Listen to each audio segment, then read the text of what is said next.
If you're on, thank you for joining us. We'll start in a minute. If anyone's, yeah, see, there we go. Thank you, Vince. Yes, thank All you, right. Vince. Hurrah. Beautiful. Beautiful. They can hear us, they can see us, and they have to see our slides now. So fantastic.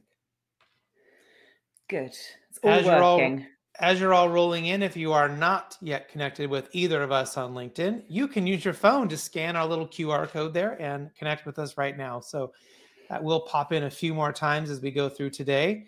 But thank you everyone for being here. So we've got here maybe another minute, and we still have quite a few people to come in that have signed up for the webinar. So we'll give everyone just another minute in case they're not going to be stuck in traffic, but they are going to be maybe trying to get the dog out and the coffee refilled and ready to go. So, or maybe at your time of night, maybe a glass of wine ready to go, or whatever. I did say this on LinkedIn earlier. I said, if you're joining me from the UK, then you can have a glass of wine. If you are here from the UK, tell us, well, in fact, wherever you are, tell us if you've got coffee, if you've got wine and it's 11 a.m. That's cool as well. Like, there's no judgment. No, right. Eating lunch. All right. Nice. That'll be next up for me. So perfect. We are the perfect accompaniment to some lunch. I'm gonna put this here. Perfect. Lunch with some water. I like that Vince is being very specific about it's with water, just to dispel any concerns that we might be thinking he's having a boozy lunch. I mean, Jill's still working. If he hadn't said water, we might have just assumed it was a 3 martini lunch for somebody. I feel like this is I mean, I don't know Vince, but now I feel like he's just 3 martini Vince. There we go. Sorry, Vince. Connect with me on LinkedIn and tell me otherwise. Yeah. He's a Sturm guy. He's got a good sense of humor. It's good. It's good. Well, it is 11:01, and we like to start things on time and promptly. Got a lot of people who are just kind of rolling in, so we can get going with the beginnings here. I'm sure by the time we get to the meat of it all, we'll have everybody in. But thank you all so much for joining us this month. As you know, I like to do a webinar about every month that I can, a free webinar for everybody. And sometimes I like to just, talk through the whole hour. And sometimes I like to bring in a special guest. And today is one of those days where we're bringing a special guest, Jenni Field. She is joining us from the UK. So thank you for being up late and with holding your wine IV until you're done with this. Let me tell you a little bit about Jenni as we get going here. And again, those little QR codes, if you want to connect with us on LinkedIn, are there. You can just scan that away and you'll be able to do that. Jenni Field has worked in communications for almost 20 years. I don't know how that's possible. Did you start when you were like 5? I did start when I was 5. We can see your script, by the way, where you've just that's right. onto your screen. Well, thank you for telling me this. I'm going to have to look this way now. You know. Yes. Wouldn't be a webinar if I didn't make a mistake. She specializes in helping teams and leaders use communication to take people and the organization from chaos to calm. I love that little saying there. Excellent elevator pitch. She helps business leaders understand how to get their teams to work better and how they can create more effectively. She is a chartered practitioner, a fellow of the CIPR, and qualified in internal communications. She's also an accredited facilitator and an international speaker, and you'll find her either on stage or speaking virtually about her research, how organizations can change when they understand the power of communication and more. And the way Jenni and I actually got connected is that we share a publisher. So when her book came out, our co-publishers connected us and we did some fun stuff together. But you should definitely check out her book that just came out in 2019, which is a framework that's outlined the influential internal communication, published in 2021, and she runs a consultancy, Redefining Communications. I've read her book. It's wonderful. I suggest you all check it out. I'm sure you can get it on Amazon or wherever you buy books, or through our publisher, Kogan Page. So Jenni, welcome. Thank you. It's lovely to be here. Thank you for a delightful introduction, Chris. Yeah.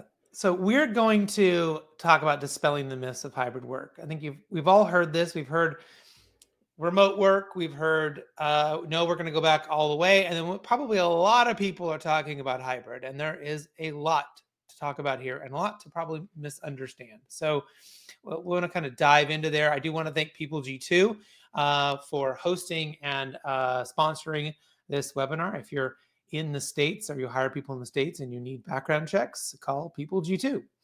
And also to remind you that I do have an entire remote leadership online course on my website, chrisdyer.com. There is a discount CD50 if you would like to dive into that course and learn more. It is a great accompaniment to the book that I wrote. You get a coupon just for being here. You get half off. So we'll show that again later on. And we also have handouts that should be coming to you at some point, and I'll push those out. We'll also be sending it in the follow-up email. So, Jenni, why don't we go ahead and get this started? I'm gonna let you kick it off with dispelling the myths of hybrid work. Sure. So on the next slide, I'm just going to mention the sort of main topics we're going to cover today.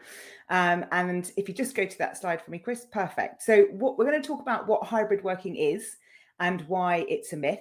I'm going to go quite broad. I'm going to go into a bit of history and I'm going to be quite opinionated. So stay with me for the next 20 minutes, half an hour or so. I'm going to talk about what we should be focusing on for organizations today and how hybrid working probably isn't necessarily the right phrase, if you like, for us to be thinking about. And I'm going to cover 5 myths that people keep talking about when it comes to hybrid work as well. So we've got a couple of definitions for hybrid working. I think it's a couple of slides ahead. The next one along. Perfect. So I've got 2 definitions here.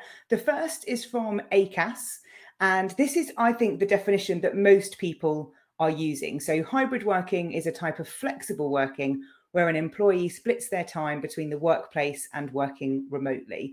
That seems to be the main definition that everybody's talking about, that split time in terms of your location. Now, over here in the UK, BBC WorkLife have done a much broader definition, and they talk about it as though it's more about the freedom about when to work as well as where. And it's looking at structure and independence and flexibility. Now, that's quite ambitious. And for me, that's kind of where we want to get to.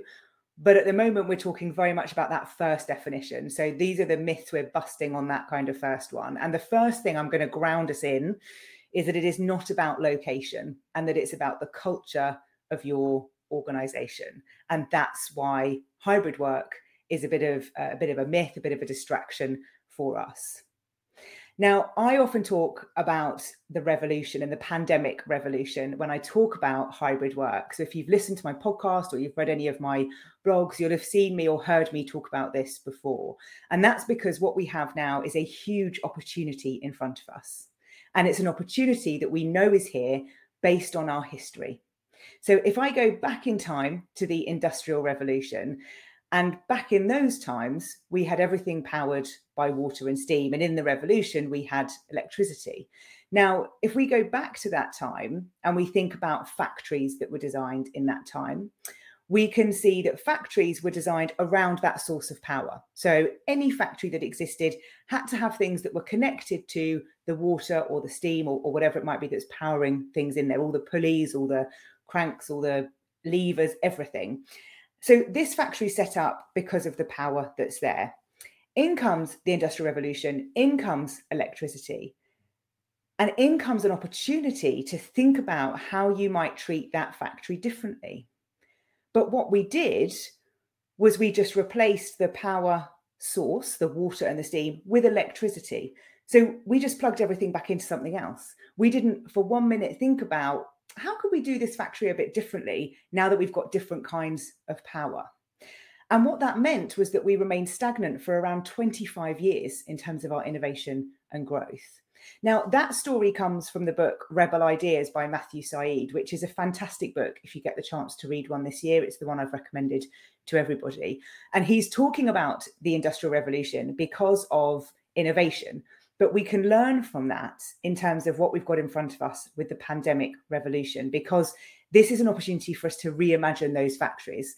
The world of work is not the same as it was before. And that opportunity that's in front of us is an opportunity for any of us working in any organization, wherever we are.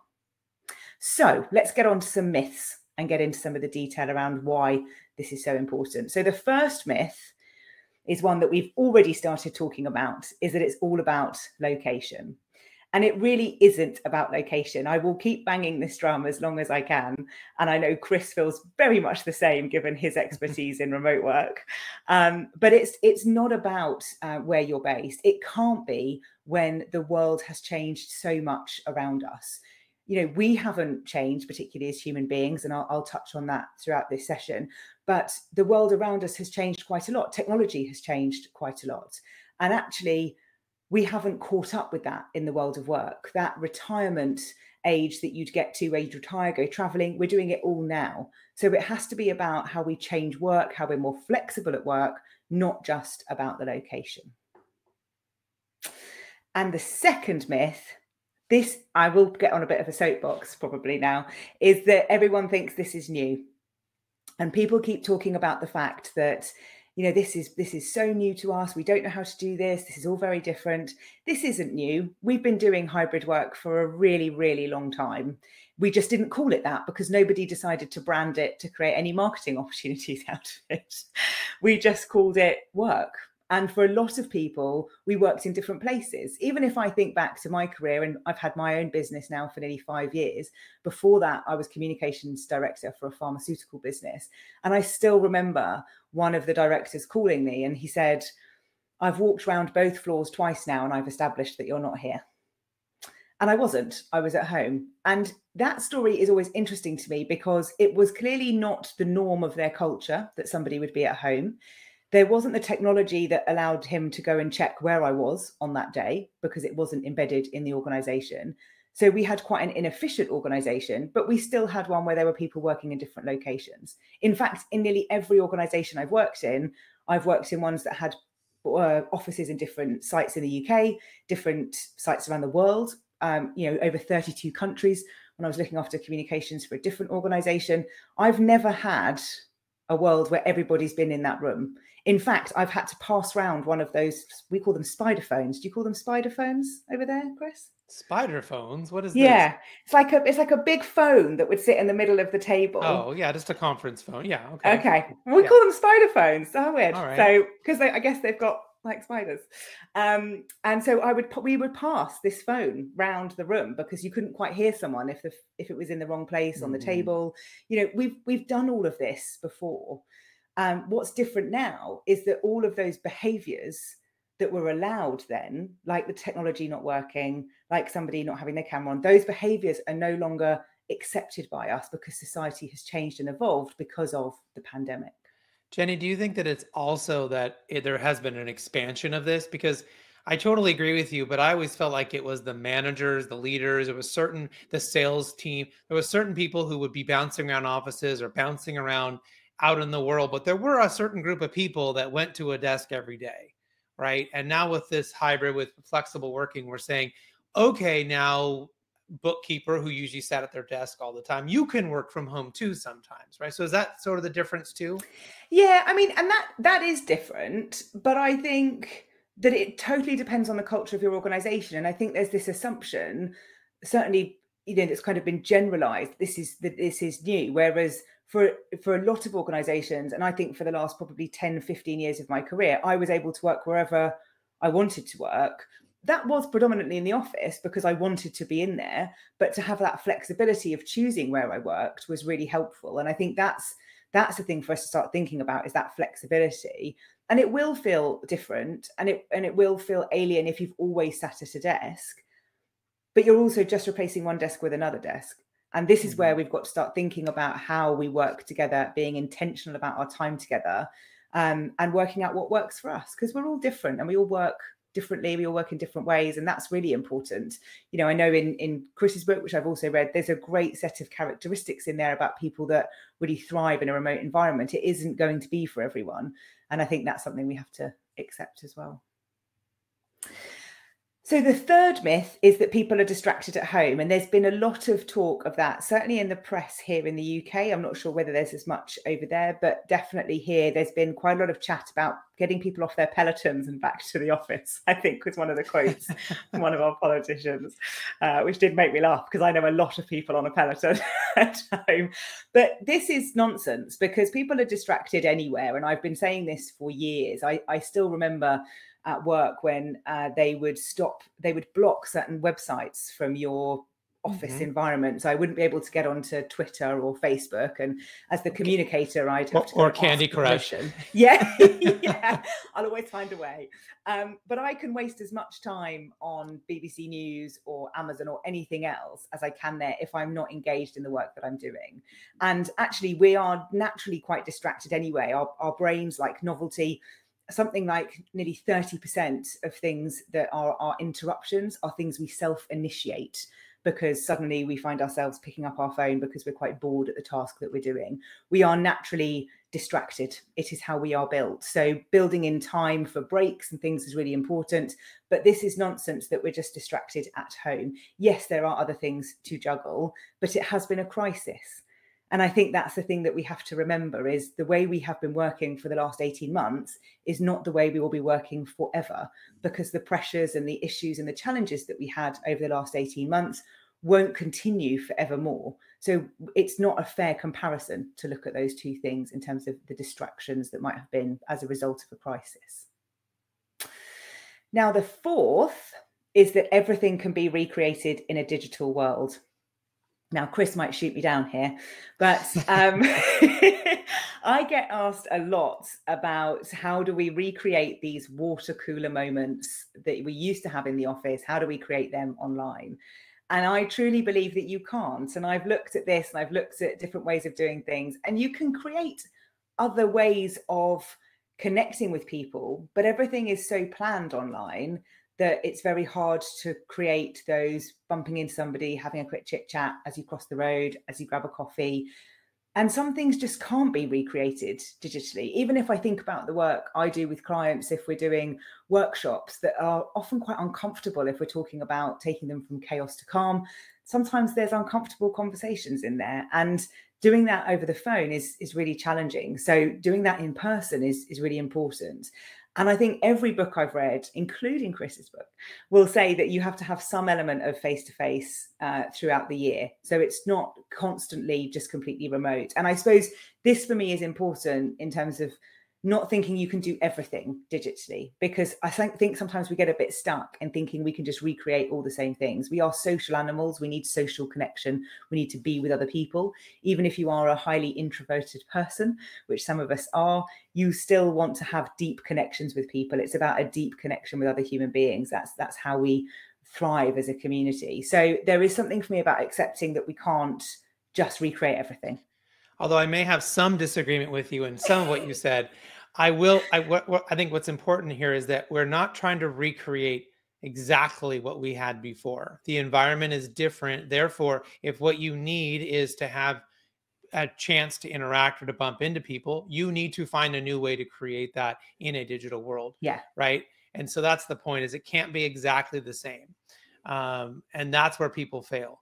You know, if can you imagine years ago when everyone was riding horses to get around and suddenly there was a car? You can't take the knowledge of riding a horse and implement it into now, okay, a car. We had to figure out how to make the car, which was a better mode of transportation. And I would argue remote work is a better way to work.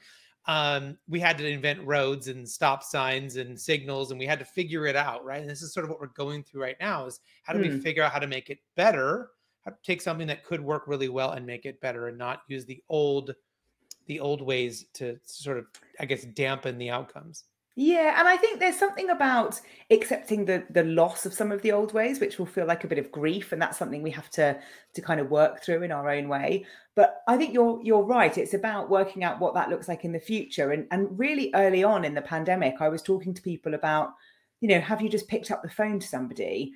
And they were saying, oh no, like everything is all, regimented and in the diary. And I said, but picking up the phone to somebody for me is the same as you walking up 3 flights of stairs and just turning up at their desk and asking them a question.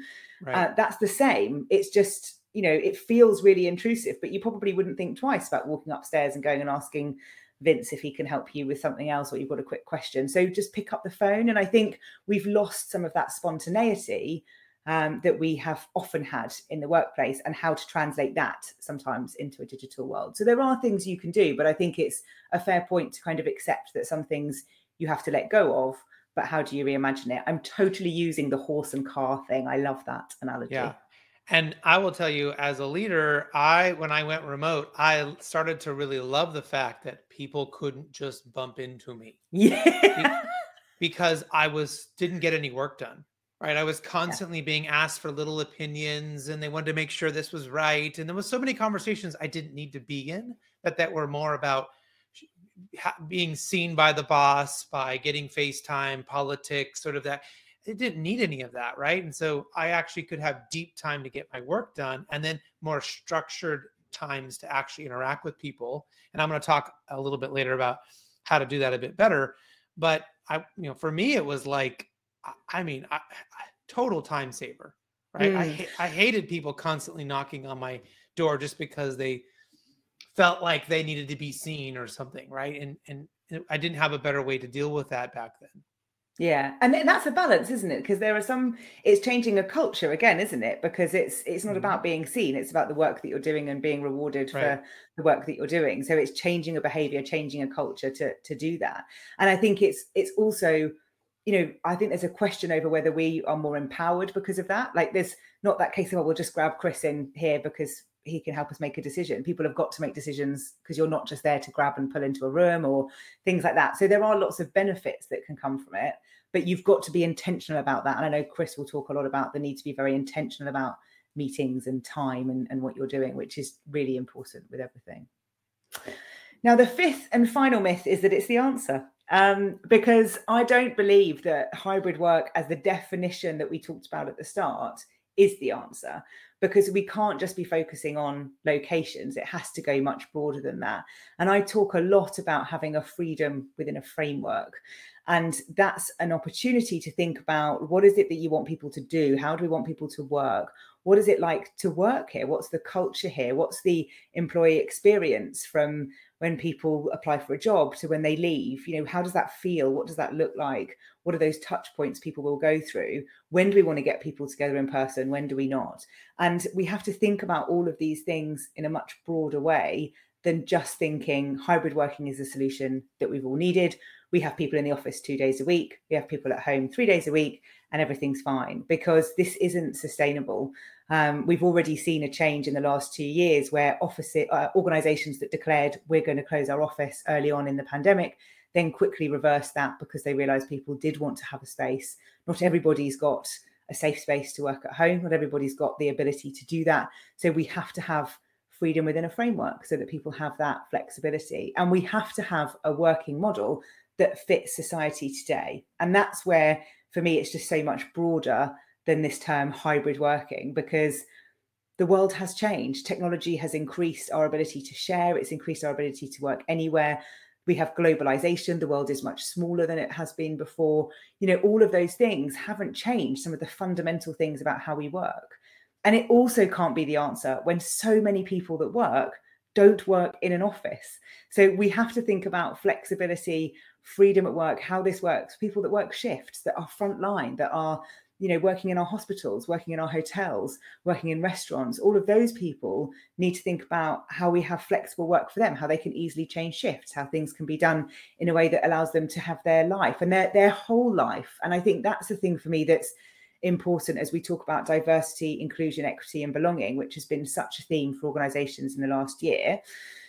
To do that, you really have to think about how everybody has got that fairness and that treatment, and that everything is equal. And I think without doing that, it's very difficult to create a truly flexible world of work. And I think that's where we need to start thinking just that little bit differently about hybrid work, which I'm going to start putting in quotes, and actually just talking about work. If I've got to bring my whole self to work, I've got to then bring everything that comes with that and have conversations about when I can do my work, when I can't.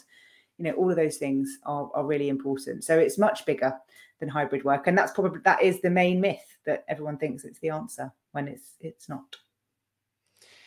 Want to remind everyone, if you have a question, we have a few opportunities as we're going through this today to let you ask questions. So feel free right now to pop a question into the chat if you'd like to do that.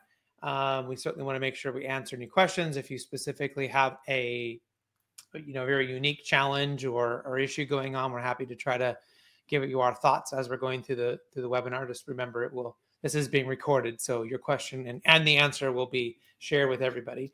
And if you're too shy to do that, anyone can connect with us on LinkedIn. Please do that. You can also ask a question with us after the fact if it's more appropriate that way. But we'll keep an eye on that chat bubble as we go through this and continue to ask questions. So I wanted to kind of go now into some of the areas that I typically talk about, and how do we lead a team, and how do we think about hybrid and mixing remote or mixing flexibility, and what are some of the things that my organization has been 100% remote since 2009, and I've been advising companies about remote work, about culture, about all the things that Jenni has been talking about so far. And there are very clear lessons. There are very clear things that I think that I know you can do, that we have seen work very, very well from small mom and pop operations with 10 employees, and I brought these things into places like Johnson & Johnson and Citibank, and we've seen it work with their teams as well. So some version of some of these principles will be really important. And as we move forward, Jenni, feel free to please interject if you see something or hear something as we go through this. I don't know why I've said that. Of course, you're going to do that. You don't need an invitation. So the big thing is that if you treat hybrid work, this idea of working wherever, sometimes in the office, sometimes out, if you treat it as if everyone is remote, this is the number one piece of advice I can give you. This will solve so many of the technical and sort of minutia, the stuff that's just annoying. Jenni mentioned the spider phone, the conference call, moving that around. Everyone should be on their computer, their laptop, whatever, logging into Zoom or Teams or whatever it is for that meeting. If you have team members that are not in the office, everyone logs onto their own device as if they were all remote. Almost all of the issues go away because we've all practiced it. We've gotten used to it. We don't have to worry about, who's going to be in the conference room and do we have the right setting? We all just sort of already have this technology. Now we have this kind of revolution around and practice for most people in meeting this new way. I find that this eliminates so many of the struggles that people have because they're used to doing this way anyways. For a lot of companies that have just made this the standard practice, they've made this a part of what they're doing, and the conference rooms are sort of dwindling in their necessity or their importance because we're continuing to meet this way. Looks like we did have a question. How do you avoid preference giving assignments and key projects, quick huddles in the office? And this is exactly why, right? So if we are all meeting in the same way all the time, then we can avoid there being these small meetings happening in a conference room, in a hallway that the employees who aren't there that day might be missing out on. That's step one. Step two, it goes a lot deeper than that, right? You have to make sure that your culture and that your people and that your leaders are talking about any of this sort of unconscious bias they might be giving, that are they assigning it to those people who happen to be sitting next to them more often than not, right? Are we consistently assigning it to our top performers? What we like to do is go back to our people and say, we have this project. Who would like to be on this project? Who thinks they have passion around this? And this comes from Scrum and Agile, right? We want to have self-forming teams. We want people to say, oh, I would like to do that. I helped pick that in my last company. I know a lot about that. I would love to be on that team. That's the best way for us to choose it, as opposed to this top-down, hi, I'm your manager. I'm assigning you to this project. Go get it done. The more we can give people choice and the opportunity to raise their hands, the more likely we are to have a better outcome, to be able to not overwork certain people, right? And certainly not leave people out who maybe aren't in the office as much as some others. And one of my favorite things is to de-emphasize politics, right? We want to not reward people just because they happen to be the ones sitting next to you all the time or have the most face time, that they get the most sort of opportunities and things like that. So what are some of the key things that we have seen that organizations who are doing this right are doing? And the first one, and I brought it up on webinars in the past. I've given this advice in the past, and usually a few people will be absolutely shocked that I say this, but you need to stop having one-on-one meetings. I think one-on-one meetings as a regular occurrence, not the, hey, pick up the phone just to check on someone, not the, they're brand new and you need to train them, not there's an HR issue or something. I'm not talking about those meetings, but I mean, if you have a standing one-on-one meeting with all of the VPs at your level, and then you have a standing meeting with all of your direct reports, it's supposed to happen every week. I think that's a complete waste of time. It's very inefficient in hybrid and remote work. And it doesn't allow information to move around quickly. Instead, if you have a meeting with 5 people on a consistent basis, why don't those 5 people be on the phone with you all at the same time? Why not have a little bit bigger meeting, or have that meeting twice a week, or whatever it may be? Because ultimately, imagine all those things that you're dealing with, you're going to be dealing with multiple people.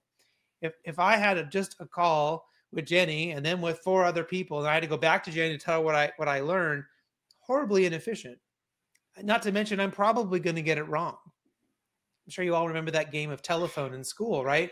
Like by the time I think I heard what I thought I heard and then I report it back, it's going to be pretty messed up.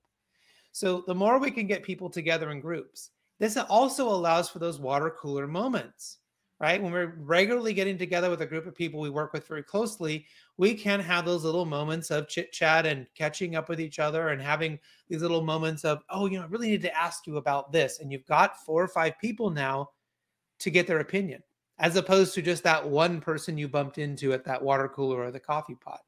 So we find that de-emphasizing one-on-ones, emphasizing more team meetings is really important.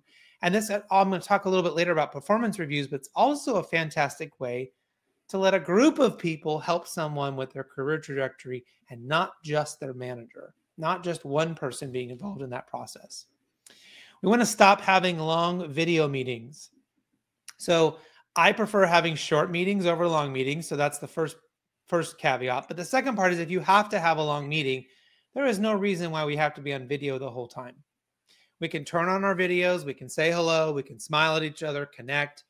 And then if it's going to be an hour-long meeting because we got a lot to talk about, shut off your camera until you're the one talking. That's okay, right? We don't need to be staring at the screen so much. There's a lot of research around the lizard part of our brain is essentially being activated when we're seeing ourselves and other people on video and movement. And that is exhausting, because that's the same part of your brain that would be scanning the forest at night looking for a bear that might be, sneaking up to your campsite. It's the same sort of part of your brain that's being exercised, and that's exhausting. So it's okay to turn off video, and it's even better to have shorter meetings, even if you have to have a few more of them, than to have these really long meetings where people are just waiting for you to shut up so they can grab another tea or go to the bathroom. We can need to break it up a little bit. And then we really need to curate our meetings in a very specific way and make sure that we, at the very minimum, do these things. First of all, you need to start all meetings on time. Notice by 11:01 Pacific Standard, today we were rolling, right? There is no reason why we wait 4, 5, 6 minutes and send the message to everyone else that your time is not as important, that even that we don't care about money, right? If you have 5 people waiting on a call 5 minutes, you've wasted so much salary, right? And potential for the company by having people just sit there. We need to start on time. At my company, we actually make people sing if they're more than a minute late. What do they sing? Well, sometimes "Happy Birthday" is the go-to, but usually the group gets to pick the song. It's amazing when you find out someone can actually sing very well. That's a really fun surprise. But it only happens about once or twice a year. And when it does, the whole company hears about it. And we typically will even record it and send it around. And people know this, and so they don't do it, right? People are on time. I've had to sing. As the CEO, I came in and I was 2 minutes late. Man, I knew what was going to happen. I was going to have to sing. I think I had to sing "She's a Brick House." They did not go lightly on me. So, but I was one time and I've never done it again, right? And it's really, you don't have to do that. You could do something else if you feel like that's too harsh for your culture, and have them read terrible poetry, or I don't know, but find something fun to reinforce that we start on time. That is a cultural value for our meetings. If you ask anyone what makes a good meeting, within the first one or two things they say, it's always that it started on time. Your people want this. And then it should end early. There's no reason why if you book a meeting for 30 minutes, it has to be a 30-minute meeting. Parkinson's law tells us that we tend to fill time based on the amount of time we've set for something. So if we set a 30-minute meeting, our brain is sort of subconsciously trying to fill it full of junk so that we can get to 30 minutes because we're supposed to have a 30-minute meeting. We love nothing else than to say, oh, geez, we're ending 5 minutes early. And everyone enjoy the gift of time, right? And go do something else. Go do nothing for all we care, right? But we don't have to be on for the whole time. So if you set a goal, an intention to end the meeting early, you will move faster. You will talk more clearly. You will not fill it full of other things. You will not bring up other items on the agenda. And speaking of agenda, if there's no agenda, there is no meeting. You should never, ever be asked to go to a meeting where you don't know what's going to be talked about, that you don't know in advance. Because I don't know if this ever happened to you, Jenni. How many times have you shown up to a meeting only to find out you didn't really know, no one else did, and they're all talking about what we need to figure out to be able to actually have the meeting again? Yeah. And I stopped doing this a few years ago. So, and I love this stuff because I think it applies to meetings everywhere. But I still remember my old HR director saying, can you come to this meeting? And I was like, I could, but I'm not just responsible for internal comms. I've got external comms. So why do you want me there? And she actually said, I just really like it when you're there. And I was like, hey, Fred, I'm not going to come. Unless there's a real reason for me to be in that room, I can't spend an hour with you without knowing what my purpose is. So I've had that belief for a long time of, what is the purpose? Why am I here? What do you want to get out of this? Because without that, I just find it all a bit of a waste of time. And by doing these things, we actually end up finding we have less meetings overall.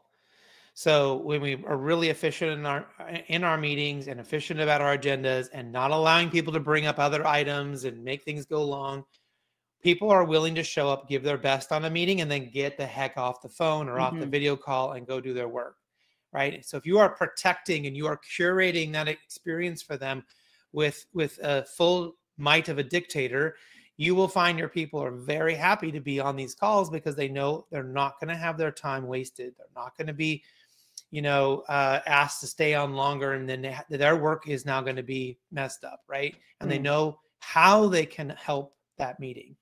With an agenda, you can pretty much figure out, am I showing up to help? Am I showing up to listen? Am I showing up to actually present and contribute, right? We can kind of see what's happening in that meeting. So it really helps our people. I think the other thing as well is to kind of contract all of these behaviors as well. So like when you said about not having your video on, there's something about turning your self view off, but other people can still see you, which is a technique to get rid of the lizard brain thing. But it's contracting those behaviors. It's kind of saying up front, we don't have to have our cameras on, whatever it might be, because I teach quite a lot and I teach sort of virtual workshops or training or things like that on all different kinds of things. And I think I always say to people, I want to see your faces, and I don't mind if over time the cameras come off while we're doing the workshop, but I want to run it like I would if we were together in the room. So I think there is something about being clear about what's acceptable in that meeting and how everybody's comfortable. And I think that's such an important thing to do as the chair of that meeting, as the person kind of curating it and leading it. You've got to kind of step into that space as well. Right. The other thing we want you to do a better job of is ensure understanding. And this gets into some of the communication things that Jenni was mentioning. But I find that when we have some people who are not in the office, so if you have anybody on that call who's not sitting in a conference room with you, right, we cannot observe their body language and we lose out on some of those natural cues that we would have maybe used in the past. So if I was sitting in a traditional meeting and someone had their arms crossed, their legs crossed, they're staring at the ground, I know they're not so into this, right? There's something going on with them. They disagree. They don't like where the meeting's headed. They're mad they got cut off. There's a discussion to be had there. You lose that in this sort of new world. So we have to make sure we really understand people. And so we want to repeat key information.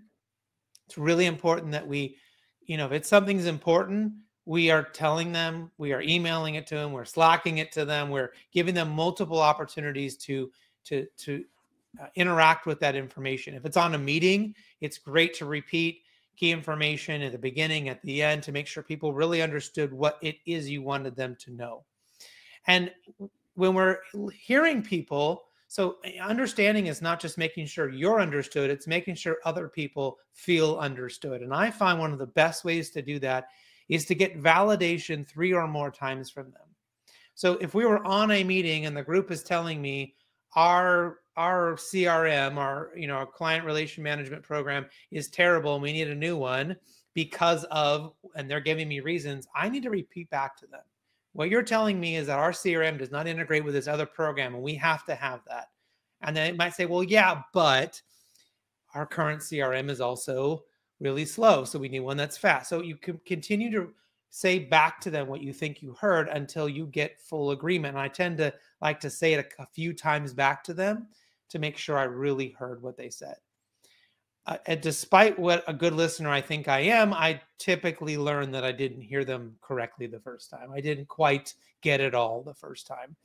And so by asking this and by slowing down to get that validation, we ensure that misunderstandings and miscommunications are reduced. This is, to Jenni's point, good, period. But I just find it's more important as we have this hybrid and remote type of setting.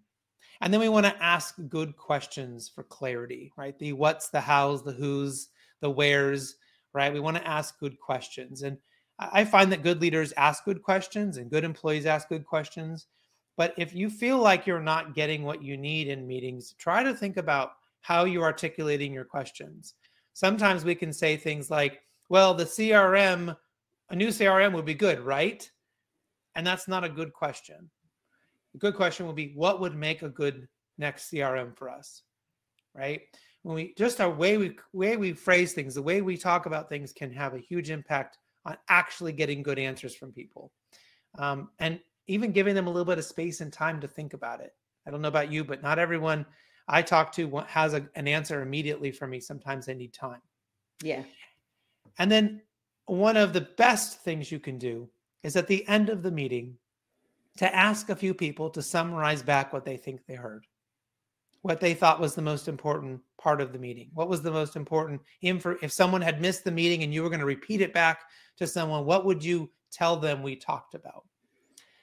You will find that you did not have the same meeting you thought you had, that everybody else had, right? When you are so sure that what you needed them to know was 1, 2, and 3, and they're talking about 7, 8, and 9, and you're like, oh, maybe I didn't direct the conversation correctly. Maybe I didn't articulate. Maybe I didn't repeat that key information. And it's a fantastic moment right before you go to say, that's great, but what I really needed you guys to know was this. And it's amazing how that quick alignment can happen when we test our assumptions and test what other people heard from us. Yeah. So the other thing that I wanted to make sure, and we've talked about this before, but to really hone in on, I know we have a lot of questions that have come in. I promise we'll get to them in just a moment. So please keep your questions coming. Is that the hierarchy of needs changes as people have more flexible work. So in a traditional setting, this entire pyramid would be upside down. Personal connection would be the most important thing. Personal satisfaction, the second most important thing. But as people get more remote work, more flexible work, we find that work-life balance, the ability and authority to manage their time, is the most important thing to their overall engagement and happiness. And that social interaction, feeling included in daily social conversations, remember being intentional in those group calls that I was talking about, that those two areas have so much more impact on someone saying whether or not they like their job, whether or not they like their boss, whether they like their team, and then professional satisfaction. So the personal connection, the having a friend at work becomes not so, it's still important, but far less important than it is, to someone who goes into an office every day and needs a couple people who they can rely on to be their friends, and that's a part of their experience by having these people they're close to that when they go to work, that the whole thing changes. So as you're thinking about how to engage your people going forward, remember to start with work-life balance. Are they able to manage that? Do they have the authority to manage that? Do they feel included in the conversations that are occurring? And are they being driven on the professional accomplishments and satisfaction? Those 3 areas will be more important to them than ever before. And that's, I think, what a lot of leaders and a lot of managers don't know. That's what the research has beginning to tell us over and over and over again. And it's new information. So if you didn't know this, it's okay. But it's really, really important. And then I think one of the last things that I wanted to talk about was that we really need to upgrade our performance management. A lot of good work from Gallup and a lot of other great companies that have organizations that have studied this. But when we re-engineer performance management, it really is better for any type of company. But in a remote setting and with the younger generations coming in, we are seeing that we need to change it significantly. And what we need to do is have more frequency.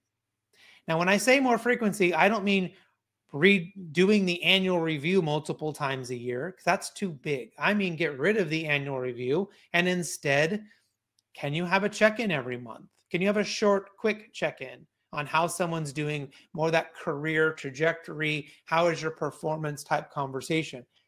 I think it's wonderful to do in a group setting as well, to let that team tell each other how they think they're doing, right? And have that conversation with each other. If you have a struggling person, you may have to have that privately. That may be an additional conversation where you're going to work with them.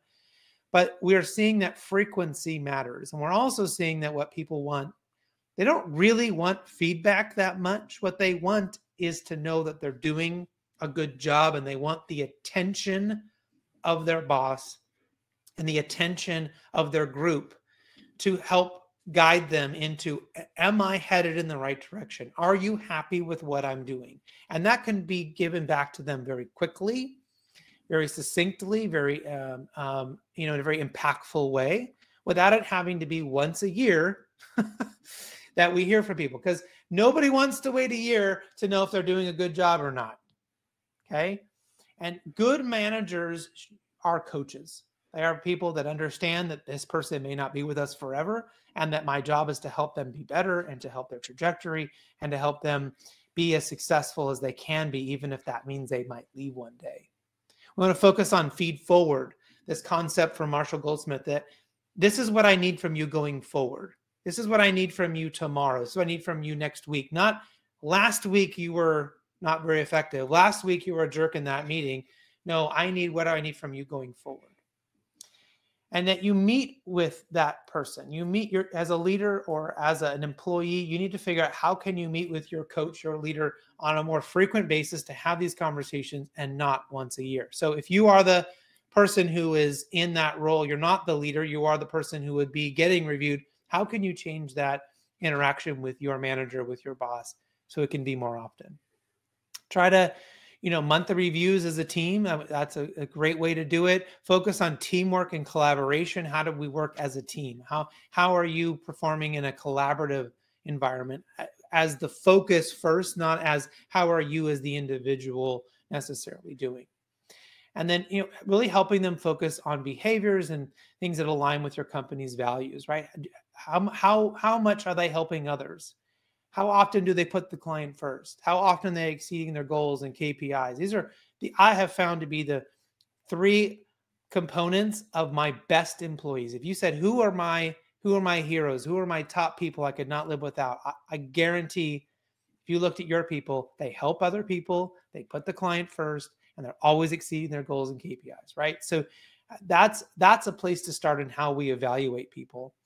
And then, don't forget to have those long-term conversations. I think sometimes leaders are afraid to even think about what might happen if that person was gone, or even have that type of thing. But the best leaders have those conversations and are willing to say, I know this may not be your home, may not be your job forever. Where do you see yourself in 10 years? If you're working at XYZ widget company, but you really want to be a doctor, well, at some point you're going to leave and go be a doctor, and that's okay. We want to support you in that. Make it a two-way street. Make sure that if you're a leader, make sure they're giving you feedback or feed forward. Make sure they're giving you what they think as well and how you can be a better leader. And don't forget, if you think I'm crazy to say all of this, a lot of the Gallup research found that people are more likely to agree that they love their company if they receive meaningful feedback. They're more likely to be motivated and do outstanding work, and they're more likely to be engaged at work by just having a higher frequency and touch points with their boss. And you need to be intentional about this if you are a hybrid, you are remote, because you're not just going to walk down the hall and have that conversation with them like maybe you did or you thought you did in the past. My last little bit of advice, and then we'll get to all the questions, I promise, is try to do a weekly survey. Now, if you have a really giant company, I wouldn't do this on a large scale. I would do this inside of teams or divisions and smaller. If you have a small company, you can do it with everybody. Just ask one question every week. How are we doing? What was the best thing that happened? How can we improve? Who's killing it for you? What are we not selling that we should be? You can ask good questions, tough questions. And you will find if you ask one question, almost everyone responds. You can take that information and very quickly provide a response or a change to your organization. If you do your questions to your people as an annual survey and you ask them 50 questions, you're going to be chasing them to get them to do it. There's going to be too much in there to ever really make any substantial changes. And by the time you do, it's probably too late because things have happened. We ask this weekly question, and I probably get about 48 done, 47 a year. There's a few weeks we take off. But I get 47 questions answered by 99% of the staff. I can't tell you how important, how this changes our trajectory. It allows us to understand how people are doing. So think about doing this. Sometimes I keep the results totally confidential, only I see them. And sometimes I tell them that I'm going to share the information with everyone. Sometimes the question would be appropriate to share the answers with everyone, but I let them know that ahead of time. So great. So let's get to some of the questions. There's our little LinkedIn QR codes if you'd like to connect with us, and our information if you'd like to reach out. Jenny, if you had anything you wanted to add while I quickly read one of the questions here and figure that out, you're welcome to pop in. So I think that the only thing I'd add is that it's just so important to be intentional, as a leader. And I think that making sure that if you are having, the regular meetings, that there is that structure around them and there is some of those comments. And I know Darlene's put a comment in there, not a question, but the agendas don't have to be huge. I have a team stand up once a week with my team. I don't have the one-to-ones. And we do what are our 3 priorities for the week and what is the help needed? And I do a business update for them so they know what's happening with clients and new business. But that's it, and it's in there for an hour. Usually we're done within half an hour. But it's a nice way of us making sure that we know what each other are doing, what the help that's there. So agendas don't have to be really long, but just having that structure helps people know what they're going to. And that's even more important if you're going through quite a lot of change or there's lots of things going on, because our brains don't like change. We don't like it when we can't predict what's going to happen. So anything you can do to help people know what's coming, even if it's just that framework of an agenda, it will help people feel a bit calmer as well. So it's a helpful tool if you're going through a lot of change as well. So let's see. The next question is, I'll see if you have from Jared. How do we reinvigorate social engagement that used to happen through potlucks, Bagel Friday, ping pong, etc., when we switch to a hybrid model where there is not the same place at the same time? Virtual happy hours are a bit weird, right? What do you think, Jenny? So I really like this question because I would never have gone to any social engagement. And I'm quite a sociable person. But in terms of that pyramid and that kind of what we value about things, when I first set up my business, I did a lot of work on my own values, and finding friends at work was not a big one for me. It wasn't the big reason for being at work. So if there was a social engagement, then I would stay for a little bit and then I might go. But I've often worked, further away from where I live. So I'd want to get home, go to the gym, see my friends. So actually not having those for someone like me is fine. So there's something for me about not being as specific on some of these things and coming up a little bit higher. So why were there social engagements? What was the purpose of them? Why were you doing them? What did it bring to the organization? And then to Chris's point earlier on about the horses and the cars, how do you kind of take the essence of what you were trying to do and reimagine that in a different way. And that's probably where I would be. I'm with you on the virtual happy hours are a bit weird. I've done some quizzes, some online quizzes, and I've quite enjoyed them because they had a purpose. But where we've had, and I think a lot of people did this with the family where you'd sort of get together online. I mean, it's just awkward. My husband and I were always like, unless there's a purpose, I can't I can't do it.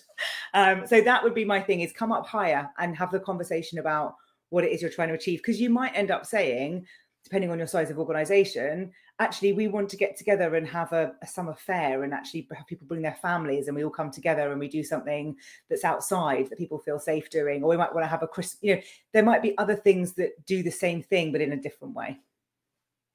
Yeah.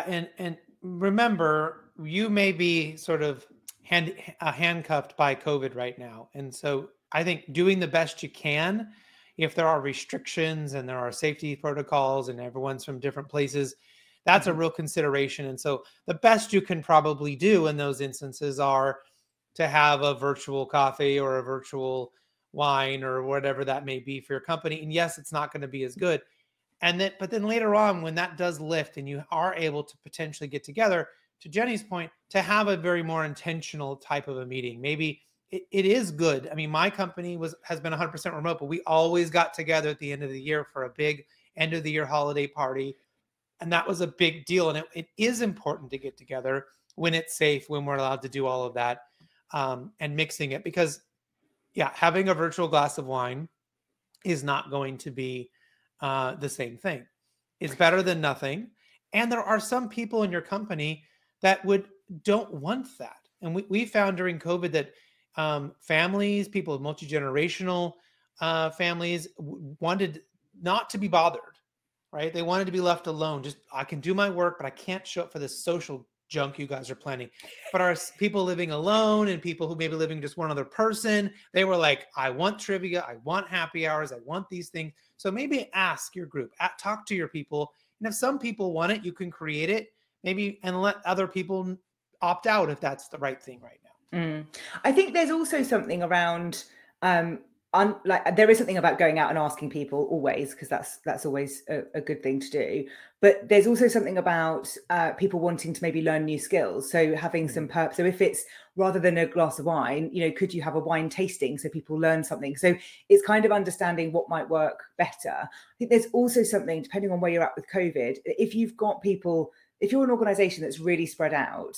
Now, if you were in an office, people might have traditionally spent time with people that they worked with on their floor or in their team, but they might now find out that there's someone that works in a different department, but that lives quite locally, and therefore they might be able to get together outside if it's safe to do so. So your networks and things might be changing. So it's worth exploring some of that as well to see whether that's a possibility. Yeah.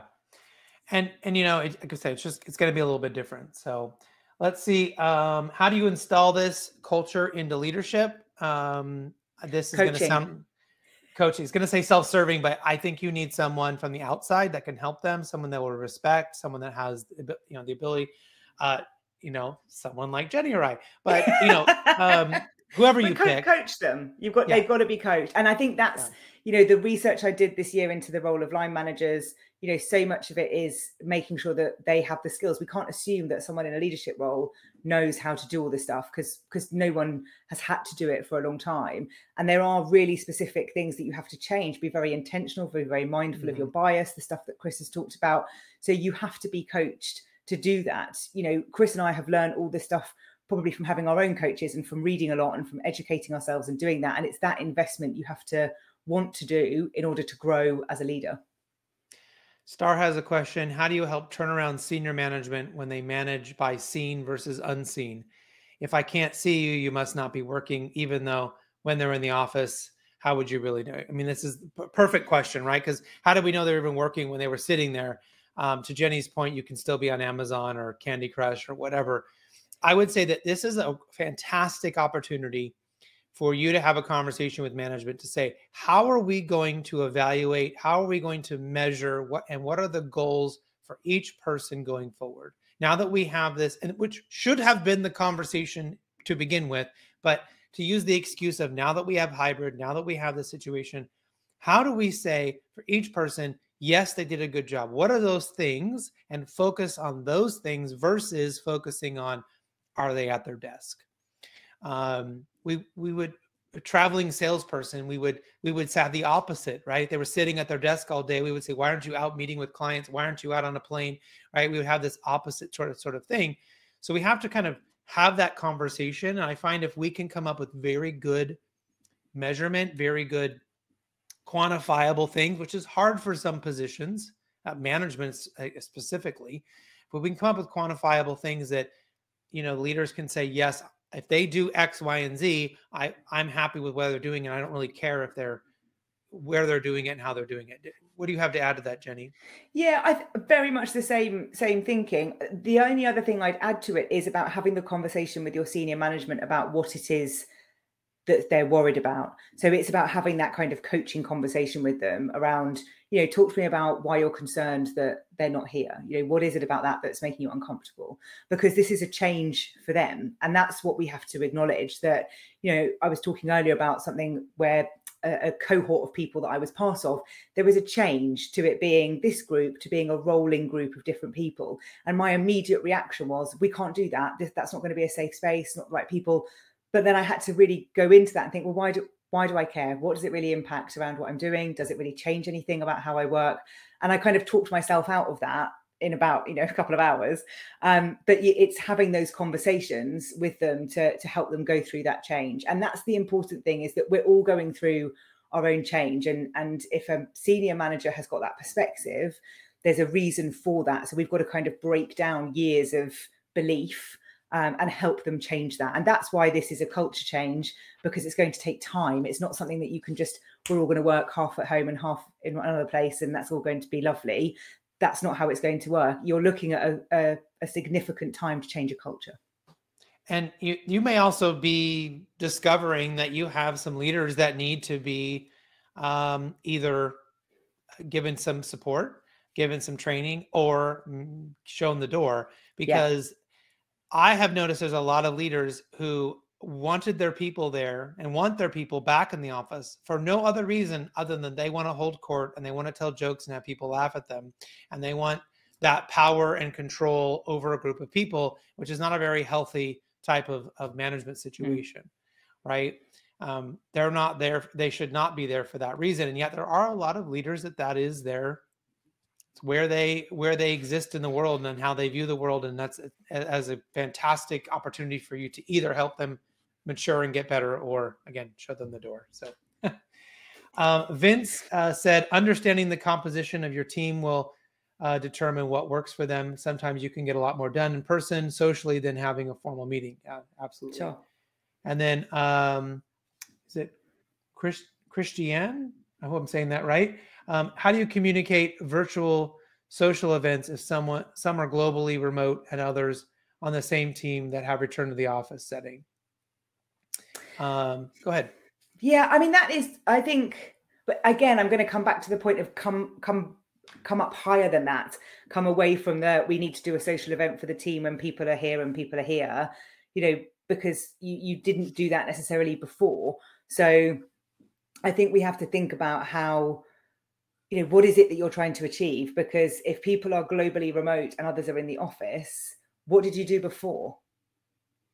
I suppose would be my question. And I come back to that this isn't new. So if you've got people that are all over the place and globally remote, how did you do things before? And if it is a case of, well, before we would get everyone together and we can't do that. Okay, well then wait and get everyone together, or do everything remote. So even though some people are in the office, do what Chris was saying and put everyone in the same space. From an inclusion, belonging perspective, there is a lot to be said for equity and making sure that everybody's, got the same opportunity depending on kind of where they are. So it's making sure that that's a factor as well.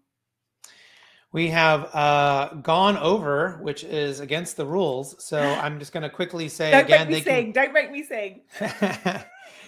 Thank you to People G2 for hosting. Again, there's the code if you would like the half off of my leadership remote course.